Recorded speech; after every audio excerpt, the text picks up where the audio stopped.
Het was even de vraag hoe Verstappen en Red Bull zouden reageren na het slechte raceweekend in Singapore. Daar ging heel veel mis immers. In Japan kon Verstappen weer lachen, nog voordat hij een meter op de baan had gereden.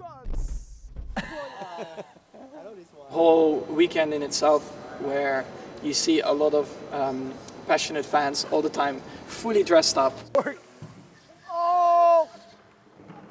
Motorsport is very big in Japan.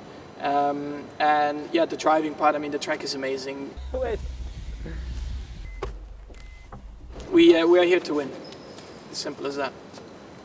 En zo simpel zoals Verstappen het omschrijft, zo zag het ook uit op het asfalt van Suzuka. In het begin moest hij nog een dubbele aanval van McLaren pareren, maar daarna koerste hij onbedreigd op de overwinning af.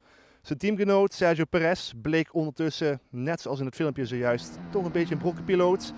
3 aanrijdingen, 2 voorvleugels gesneuveld en hij viel uit. Maar Verstappen pakte alleen genoeg punten voor Red Bull om toch alvast die constructeurstitel binnen te hengelen.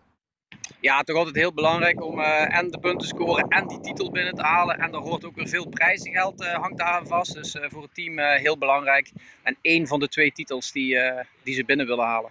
Ja, waarom was het verschil tussen Verstappen en Perez nou weer zo groot vandaag? Ja, het laat toch wel weer zien dat er bij Red Bull in ieder geval een duidelijke eerste en tweede rijder is. Het laat ook gewoon zien hoe goed Verstappen is.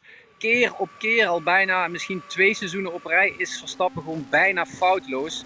Waar gewoon Perez iedere keer opnieuw een beetje van de regen in de drup terechtkomt. Vorig jaar werd Verstappen zelf in Japan ook wereldkampioen. Daar was het nu nog iets te vroeg voor, maar de WK-stand die spreekt natuurlijk gewoon boekdelen. Verstappen staat nu op precies 400 punten. Dat zijn er 177 meer dan Sergio Perez. Dat is op papier nog in te halen, maar dat zal over 2 weken heel anders zijn.